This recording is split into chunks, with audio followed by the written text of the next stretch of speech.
অন্ডাল বিমানবন্দরের রাস্তার কাজ আটকে বিক্ষোভ জমিদাতারা। প্রতিশ্রুতি রক্ষা করেনি অন্ডাল বিমানবন্দরে বিএপিএল কর্তৃপক্ষ। প্রতিশ্রুতি ভাঙার দায়েই শনিবার অন্ডাল বিমানবন্দরে নবনির্মিত একটি রাস্তার কাজ আটকে বিক্ষোভে সামিল হলো জমিদাতারা। জমিদাতাদের দাবি, বিপিএল কর্তৃপক্ষ যে প্রতিশ্রুতি দিয়েছিল জমি অধিগ্রহণ করার সময় সেটা পালন করেনি কর্তৃপক্ষ, আর সেই কারণেই আজকের এই আন্দোলন। যদিও এই ব্যাপারে বিপিএল কর্তৃপক্ষের কোনো প্রতিক্রিয়া পাওয়া যায়নি। দক্ষিণখণ্ড মৌজার জমিদাতা আশিস পাল ও বিজন পালরা জানান, যেখানে মাননীয় মুখ্যমন্ত্রী পরিষ্কারভাবে বলে দিয়েছেন জোর করে কারো জমি কেড়ে নেওয়া যাবে না, কিন্তু নিচু তলার প্রশাসনিক কর্তারা মুখ্যমন্ত্রীর আদেশকে অমান্য করে এক প্রকার জোর করে জমি মালিকদের কাছ থেকে জমি কেড়ে নিচ্ছেন। আশিস বাবু জানান, দক্ষিণখণ্ড মৌজার প্রায় 10 বিঘা জমির এখনো পর্যন্ত ডিসপুট রয়েছে, যেখানে জমিদাতারা তাদের জমি দিতে নারাজ, অথচ কর্তৃপক্ষ জোরপূর্বক জমি ছিনিয়ে নেওয়ার কৌশল নিয়েছে।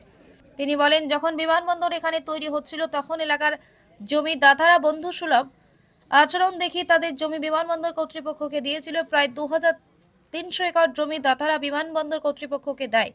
জমি অধিগ্রহণ করার সময় বিএপিএল কর্তৃপক্ষ জমি দাতাদের প্রতিশ্রুতি দিয়েছিলেন জমির বিনিময়ে জমি এবং পরিবারের একজন বেকার যুবকের ট্রেনিং দিয়ে তার চাকরি ও এলাকার উন্নয়ন করবেন।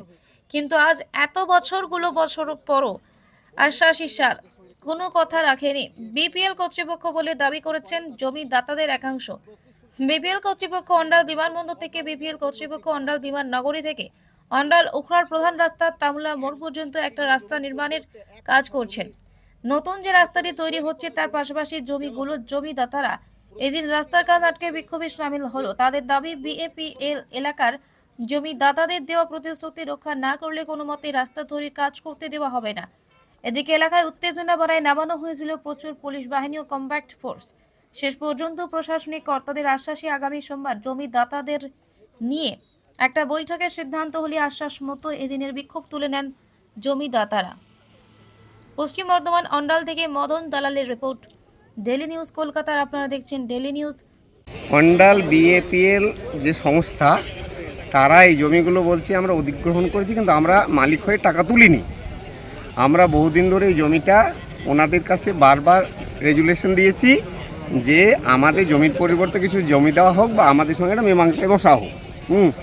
ওনারা বসেছেন কিন্তু আমাদেরকে কোনো গুরুত্ব দেয়নি, ওনাদের মতন করেছেন। হ্যাঁ, এইভাবে আজকে দেখছি যে ফোর্স নিয়ে ওনারা একটা রাস্তা বিমাননগরী থেকে আসছে রোডে উঠবার জন্যে, সেই রাস্তাটা তৈরি করার জন্য ফোর্স নামিয়েছে। আমরা সেটাকে রুখেছি। হ্যাঁ, দেখা যাক কি হয়। তাতে প্রশাসনের সঙ্গে কি কথা হলো? প্রশাসনের সঙ্গে কথা হয়েছে না, আমরা উপর থেকে অর্ডার পেয়েছি আমাদেরকে জোর করে করতে হবে, আপনারা সরে যান। হ্যাঁ, তা আমরা সরতে চাইনি, আমাদেরকে ঢাকা দিয়ে ওরা রাস্তাটা তৈরি করতে চাই তো করুক। হ্যাঁ, আমাদের জীবন দিতে রাজি, জীবন দিতে রাজি আছে। কি করা যাবে জমি, কারণ আমাদের ভেতরে 70 বিঘা জায়গা আমরা দিয়েছি। হ্যাঁ, তো সেই জমি এইটুকু আমাদের ছেলে মেয়ে ঘর সংসার আছে, তাদের ভবিষ্যৎ আছে, তাদের জন্যে এই 12,000 টাকায় কাঠা এই জমি দেওয়া যাবে না। আমাদের জমির পরিবর্তে জমি দিয়ে দেখ, ওদের স্বার্থে যেটা দরকার সেটা ওরা নিয়ে নাক, আমাদের কোনো অবজেকশন নেই। কি নাম আপনার? শ্রীকান্ত দে।